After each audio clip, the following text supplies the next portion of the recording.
Най-продаваният модел в историята на автомобилостроението. Над 50 милиона продажби. За 2023 има също над милион бройки пласирани в цял свят. За какво си говорим? Говорим си за Toyota Corolla. В пето поколение хибридна система. Този модел също сме го разглеждали преди фейслифта. Тук имаме много малък фейслифт, но той включва и много интересни неща. Какви са те? Какво са подобрили?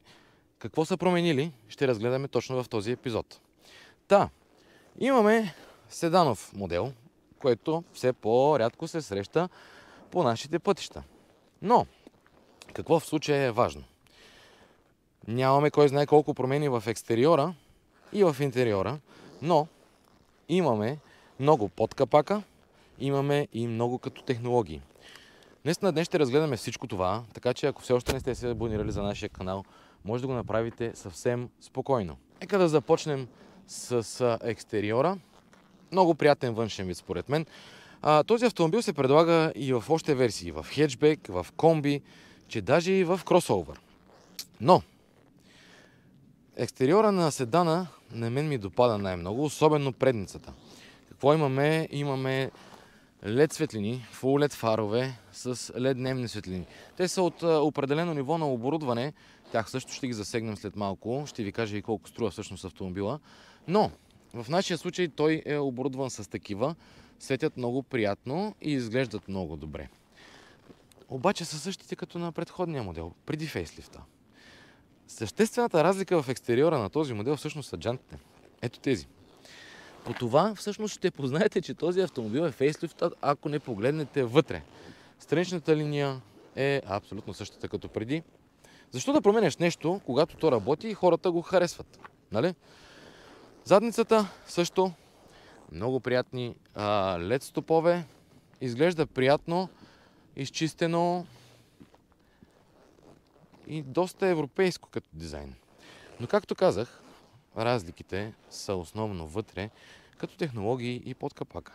Сега ще разгледаме интериора. Ще ви покажа нещата, които имах забележка към тях в предходния модел, дали сега са подобрени. Ще го пробваме колко ускорява от 0 до 100 и най-накрая ще видим какъв всъщност разход дава този автомобил, защото, както казахме, това е пето поколение хибридна система на Toyota, която, ако не знаете, включва няколко неща: двигател, електромотор, батерия. Най-общо това е, като те работят в симбиоза. И така имате и по-приятна динамика и по-малък разход. Ще видим подобрили ли са го в това отношение, колко гори, колко е обезшумен, защото в предходното поколение имах малко забележка към шума. Но основните неща са всъщност в интериора. Така, надявам се да се вижда. Няма да се надявам, че няма да е много тъмно. Веднага с разликите. Да го светнем. Ето и за какво ви говоря. Много приятно изглеждащ централен дигитален дисплей, както и 12,3 инчова мултимедия. Много добре знаете, че аз преди имах супер много забележки към мултимедиите на Toyota с копчетата, защото първо изглеждаха доста старомодно, второ бяха бавнички. Да, имаха копчета, но лесно се работеше с тях, но графиката им беше не много приятна. Тук са ги решили нещата много приятно. Имате един бар с сензорни такива бутони и лесно се ориентирате какво се случва. Тук са за настройките, всичко може да правите по тях. Тук ви дава информация за автомобила, навигация, но в момента не сме се сабскрайбнали, за да можем да я ползваме. Аудио, избирате си всякакви видове и най-важното, безжичен Apple CarPlay. От тук нататък не ви трябва абсолютно нищо, защото, както много добре знаете, може да ползвате Google Maps, може да ползвате Waze, може да слушате музика, да говорите и така нататък.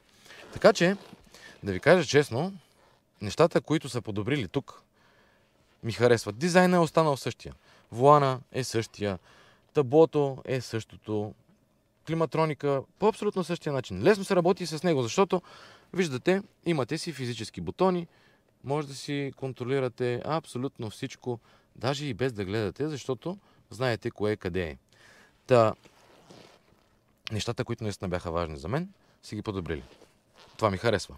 От към Интериор и практичност, наистина нещата са много приятни. Отпред е комфортно, седалката има много голяма възможност за регулация. Даже не ми стигат и краката, като я опъна назад. Но наистина имате пространство. Седалките са от издръжлива материя, смея да кажа. Имат и приятна форма. Що се отнася до отделения за вещи, в жабката има място. Под подлакътника имаме USB изход. Имаме USB изход и тук станаха два. Това е добре.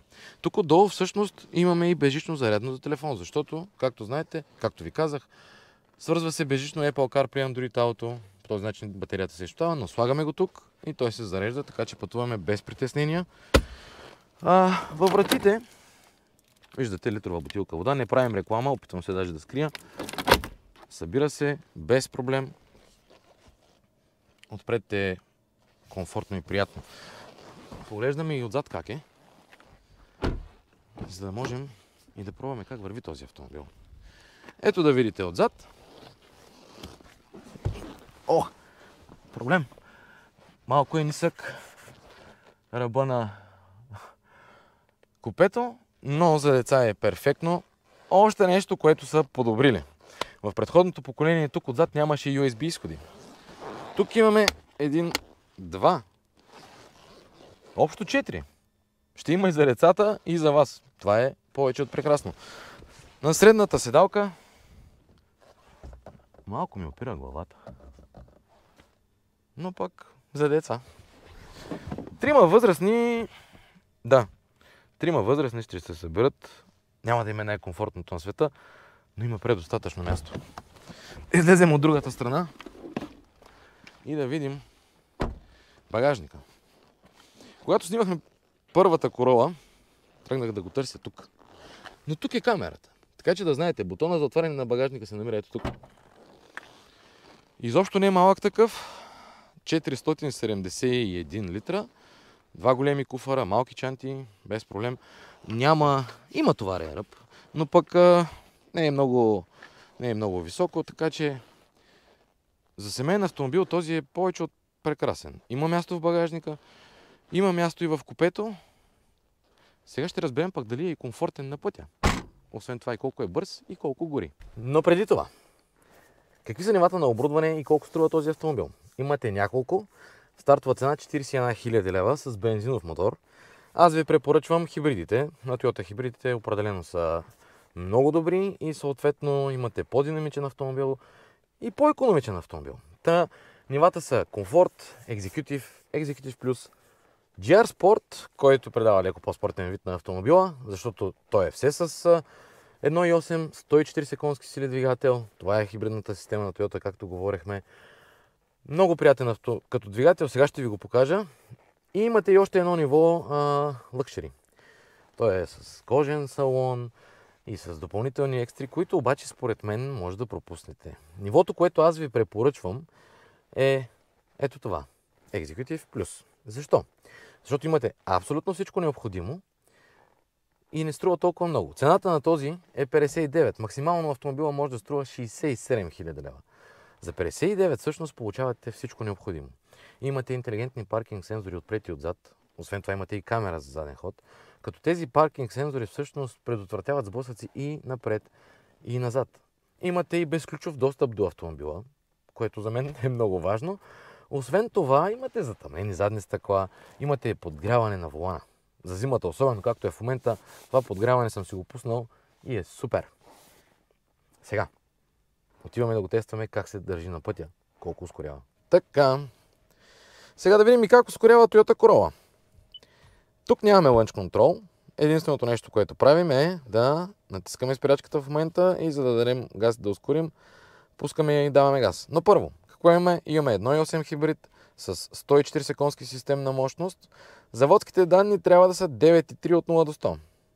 Ще видим ние за колко ще го направим. И така, готови ли сте?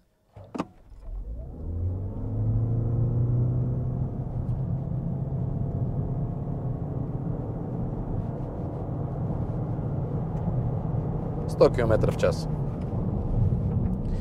На нашия тест резултата беше 8,5. По-добре, отколкото казват от Toyota. И то, имайки предвид, че всъщност сме с гуми зимни, които не са от най-хубавите, даже и са по-шумни.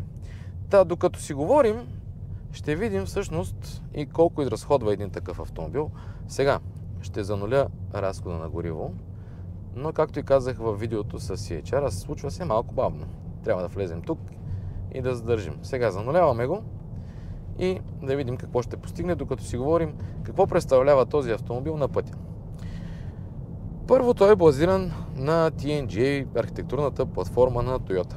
Toyota Global Architecture, която подобри доста неща спрямо предходните модели. Направи ги по-приятни за каране, структурно по-здрави, което пък ги прави и по-комфортни, но им даде и възможността да са и по-директни, защото Toyota не се славеше, особено в нормалните си автомобили с кой знае колко директно управление. Тук нещата не са такива. Тук са доста приятни. Но най-важното нещо, този автомобил не е направен да го карате кой знае колко динамично. Този автомобил е направен да бъде икономичен. И както казах в епизода ни с CHR, последното поколение, ако не сте го гледали, може да го гледате някъде тук горе. Тази хибридна система е с подобрени няколко неща. По-голяма батерия и по-мощен електромотор, което означава, че автомобила ще се старае да се движи по-дълго време на ток. Сега, ще пробваме да го караме с скорости, които прилягат на извънградско шофиране. Ето виждате отново, той веднага се включва на ток. Единственото, което ползва бензиновия двигател е за по-сериозното ускорение. През всичко останало време, особено в градски условия, автомобила се старае да бъде електрически. Toyota казва, че този автомобил може да се движи до 40% в градски условия на ток. И ако виждате тази иконка EV, зеленото автомобилче тук, това означава, че сме на ток. Ако караме с 48 км градски условия, виждаме, че това го прави на ток. Нека да видим всъщност колко време ще можем да се движим така. Тук, когато цъкнете на автомобила, тази графика ви показва всъщност какво прави хибридната система на Toyota в случая. Откъде на къде върви в случая електрическата енергия, когато запали двигателя, ще светне и тази част. Но идеята в момента е да видим наистина колко време можем да изкараме на ток преди да свърши батерията. Тя е наполовина пълна, което би следвало да означава, че съвсем скоро ще се включи. Но по този начин разхода ви на гориво, виждате как се заем от 8 и нещо, веднага падна на 4,6. Имайте предвид, че сега го занулихме като разход, което няма да ни дава най-точните показания, но поне придобиваме представа. Тук, ако искаме по-рязко ускорение, ето виждате, при изпреварване да речем, как се променят нещата. Впечатление ми прави, че автомобилът определено е станал по-безшумен от преди. Единствено тези гуми в момента малко развалят ситуацията, но пак казвам, те не са заводските на автомобила и са доста шумни.